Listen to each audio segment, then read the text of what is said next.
नमस्कार दोस्तों, तो स्वागत है आपका अपने YouTube channel dB online classes में। तो दोस्तों, आज का जो हमारा सेशन है वो क्लास 10th का जो है ज्योग्राफी से है। और आप लोग को जो है इस अगले वाले वीडियो में हम 41टा ऑब्जेक्टिव बता दिए थे और आज जो है हम आप लोग को 42 से बताएंगे।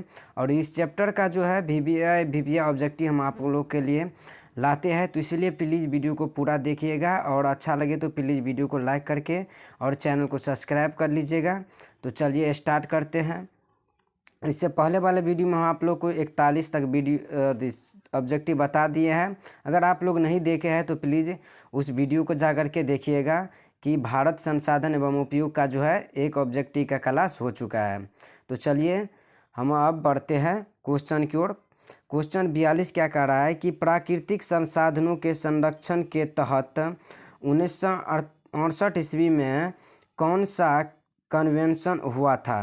पहला है आप लोग को अफ्रीकी कन्वेंशन, वेटलैंड्स कन्वेंशन, विश्व आपदा कन्वेंशन या इनमें से कोई नहीं। तो इसका जो राइट आंसर हो जाएगा वो ऑप्शन नंबर ए हो जाएगा, अफ्रीका कन्वेंशन।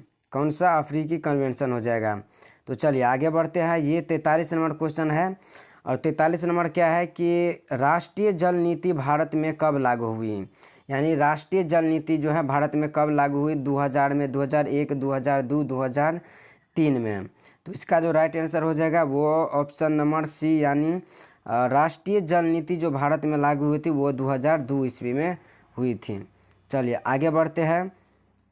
और अगर आप लोग को जो है बिहार बोर्ड में अच्छा नंबर लाना है तो प्लीज़ आप लोग जो है इस क्लास से जुड़िएगा और इस चैनल को सब्सक्राइब कर लीजिएगा, क्योंकि इस चैनल पे आप लोग को जो है 10th का जो है ऑल विषय पढ़ाएंगे, जिसमें मैथ, साइंस, एसएसटी और हिंदी भी बताएंगे। इसीलिए वीडियो को जो है लाइक करके चैनल को सब्सक्राइब कर लीजिएगा ताकि आप सबसे पहले आप लोग के पास वीडियो पहुँचे। तो चलिए 44 नंबर क्या है कि राष्ट्रीय जल विद्युत शक्ति कॉर्पोरेशन लिमिटेड की स्थापना किस वर्ष हुई। 1975, 1980, 1985 या 1990। तो इसका जो राइट आंसर हो जाएगा वो ऑप्शन नंबर ए हो जाएगा, 1975 ईस्वी में हुई थी राष्ट्रीय जल विद्युत शक्ति कन्वेंशन लिमिट। चलिए आगे बढ़ते हैं। अब देखिए ये है 45, प्राणियों के शरीर में कितना प्रतिशत जल की मात्रा निहित यानी फिक्स रहती है। 60%, 65%, 70% या फिर 75%। अगर आप लोग को जो है इसका आंसर आता होगा तो आप लोग कमेंट में कह सकते हैं कि इसका इतना आंसर हुआ। फिलहाल इसका जो राइट आंसर हो जाएगा वो ऑप्शन नंबर बी हो जाएगा, 65%। चलिए आगे बढ़ते हैं। अब 46 नंबर क्वेश्चन क्या कह रहा है कि वर्षा जल संचय करके कृषि भूमि का विस्तार निम्नलिखित में से किसके द्वारा किया गया यानी कृषि जल संचय वर्षा जल संचय करके कृषि भूमि का विस्तार निम्नलिखित में से किसके द्वारा किया गया।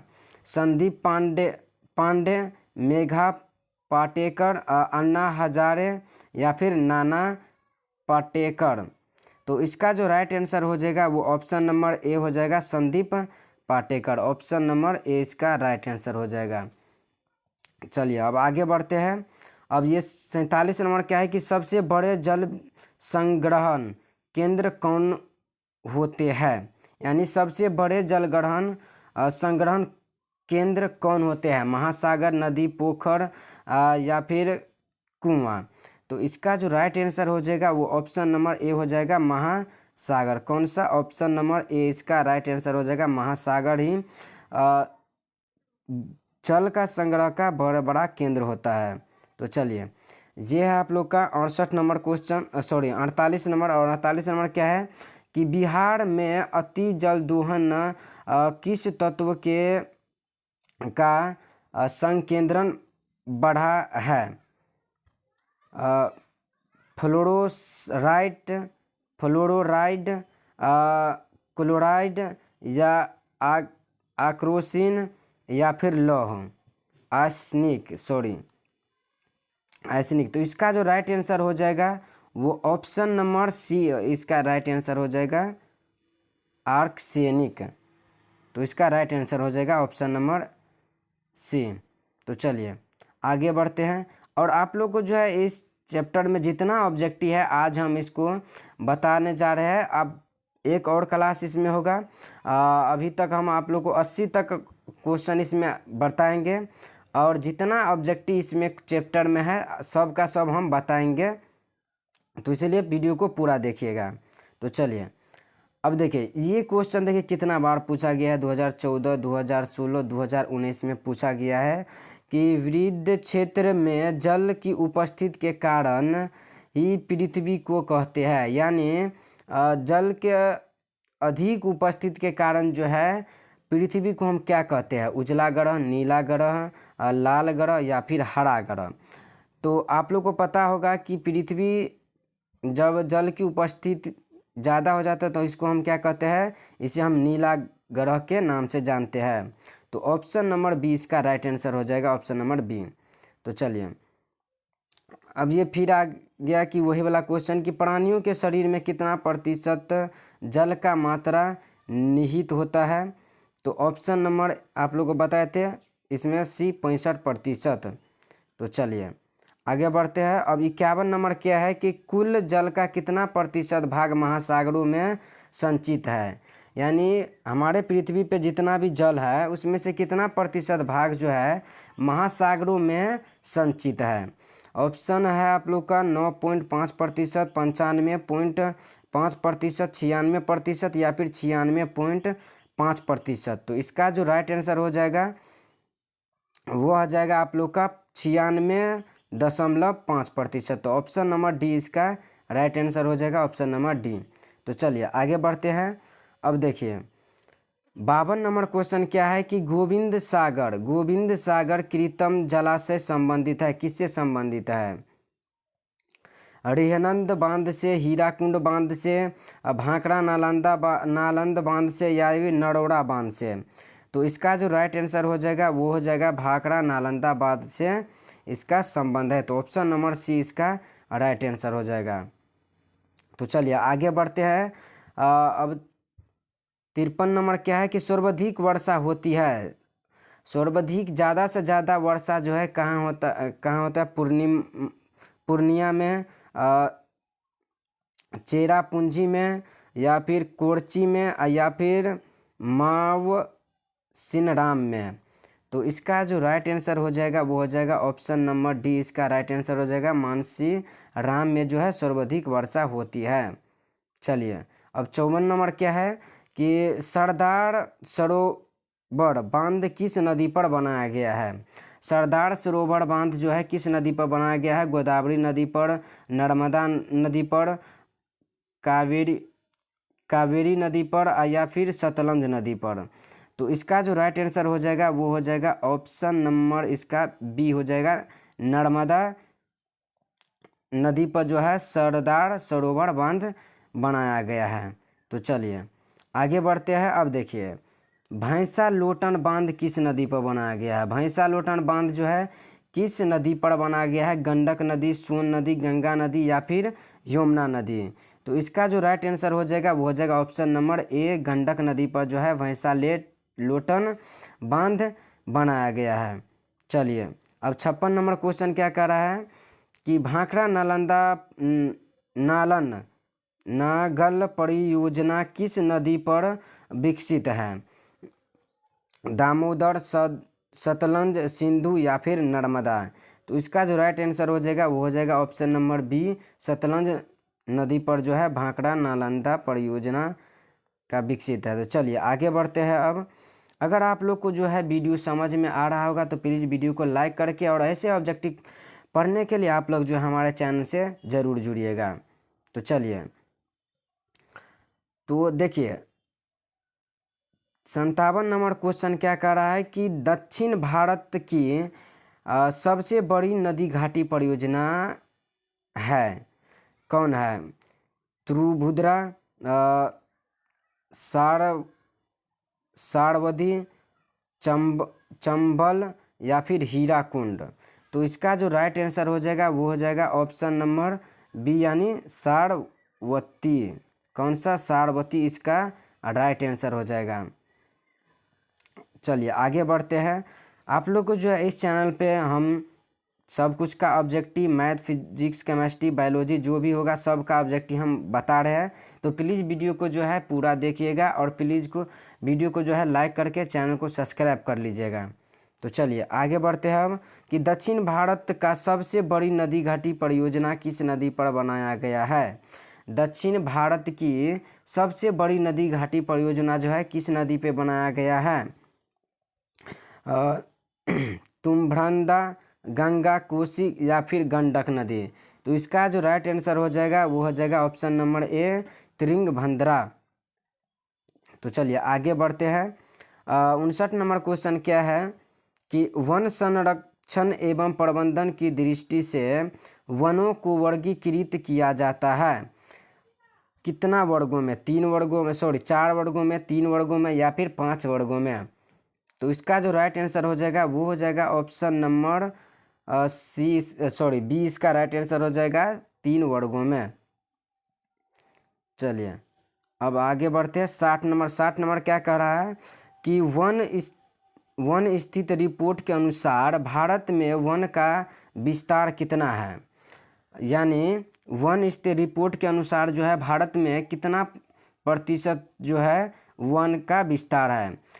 20.60% भौगोलिक क्षेत्र में, या फिर 20.55 या फिर 20% या इनमें से कोई नहीं।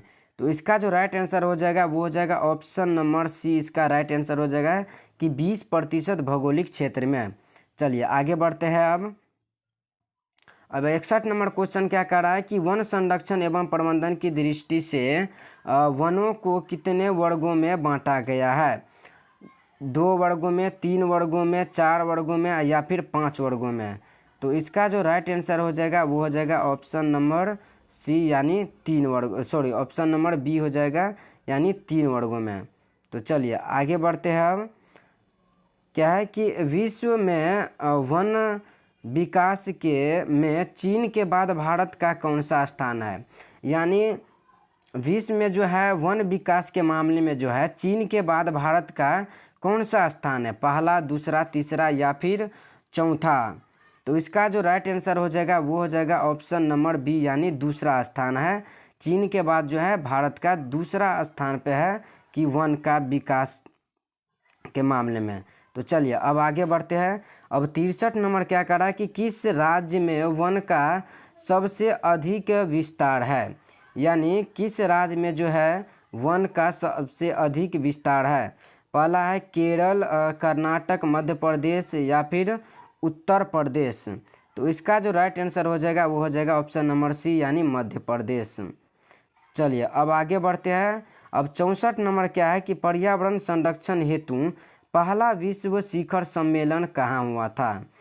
पर्यावरण संरक्षण हेतु विश्व पहला शिखर सम्मेलन कहाँ हुआ था? तो इसका जो राइट आंसर हो जाएगा आप लोग का वो ऑप्शन नंबर ए इसका राइट आंसर हो जाएगा कि स्टॉकहोम में। कहाँ पे हुआ था? स्टॉकहोम में। चलिए अब आगे बढ़ते हैं। 65 नंबर क्या है कि साल किस वन का वृक्ष है? साल किस वन का वृक्ष है?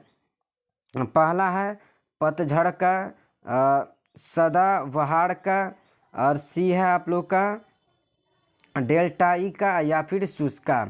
तो इसका जो राइट आंसर हो जाएगा आप लोग का ऑप्शन नंबर ए इसका राइट आंसर हो जाएगा, ये हो जाएगा पतझड़ का। चलिए आगे बढ़ते हैं कि इनमें कहाँ ग्रेवर, इनमें कहाँ मैग्रीव वन का विस्तार सबसे अधिक है? पूर्ण उत्तर क्षेत्र में, सुंदरवन में, झारखंड में या फिर पश्चिमी घाट में?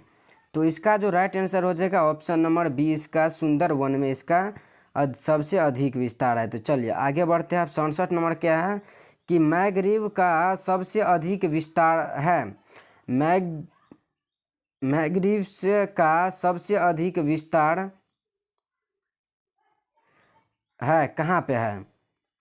पहला है आप लोग का अंडमान निकोबार द्वीप समूह के तटीय भाग पे सुंदरवन में, पश्चिमी तटीय प्रदेश में या फिर पूर्व उत्तर राज्य में। तो इसका जो राइट आंसर हो जाएगा आप लोग का ऑप्शन नंबर बी, इसका राइट आंसर हो जाएगा सुंदरवन में।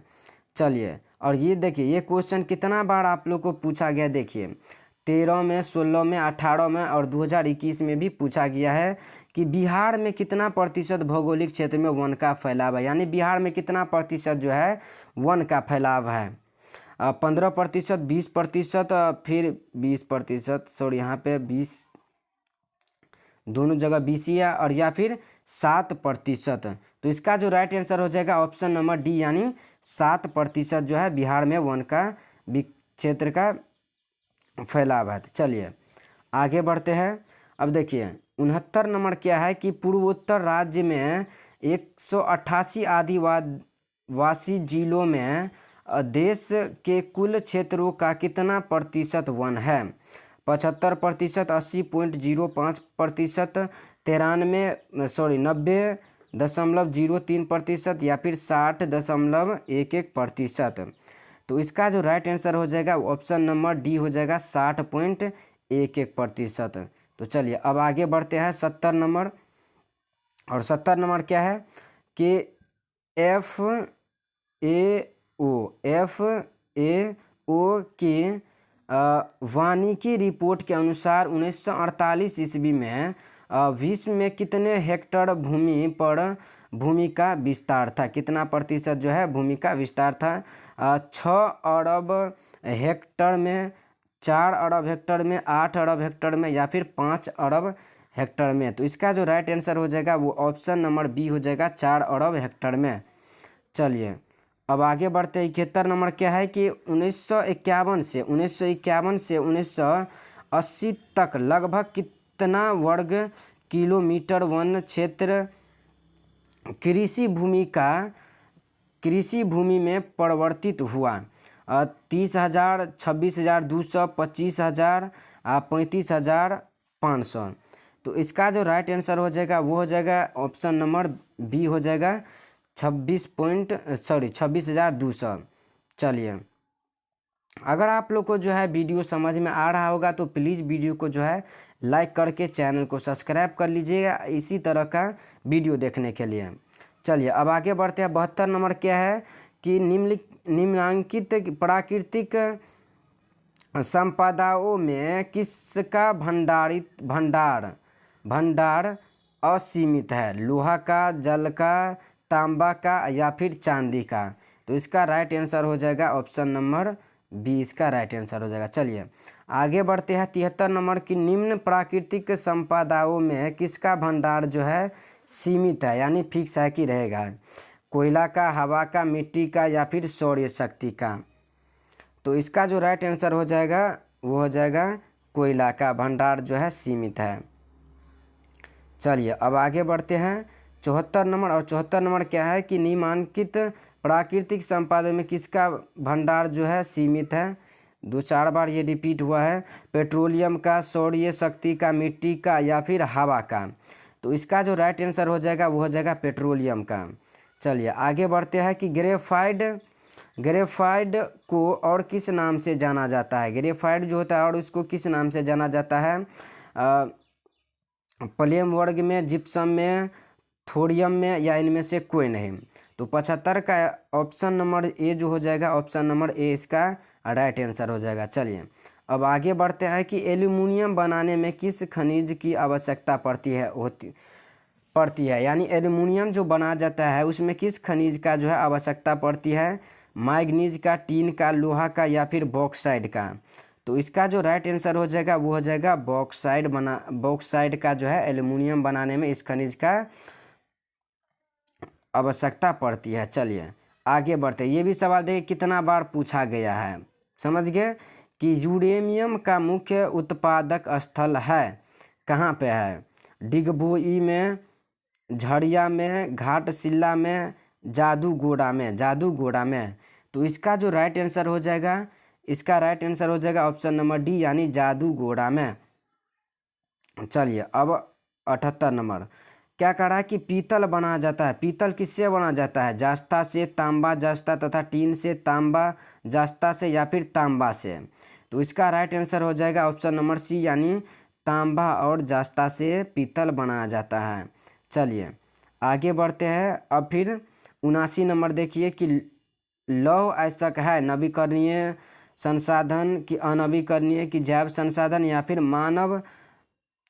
मानवकृत संसाधन। तो इसका जो राइट आंसर हो जाएगा ऑप्शन नंबर बी हो जाएगा अनवीकरणीय। तो आज का जो है ये लास्ट क्वेश्चन है। अगर आप लोग को जो है वीडियो समझ में आ गया हो तो प्लीज़ वीडियो को लाइक करके चैनल को सब्सक्राइब कर लीजिएगा। और हम आप लोग के लिए जो है ऐसे ही ऑब्जेक्टिव क्वेश्चन बार बार लाते रहेंगे। तो चलिए आज के ये लास्ट क्वेश्चन है कि ऊर्जा का गैर पारंपरिक स्रोत क्या है।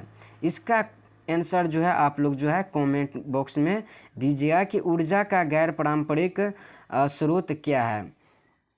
और इस चैप्टर में जितना भी ऑब्जेक्टिव होगा हम आप लोग को जो है बताएंगे, इसीलिए प्लीज़ वीडियो को जो है पूरा देख करके प्लीज़ वीडियो को लाइक करके चैनल को सब्सक्राइब कर लीजिएगा। समझ गए? तो चलिए अब मिलते हैं अभी से अगले वाले वीडियो में। तब तक के लिए जय हिंद, जय भारत।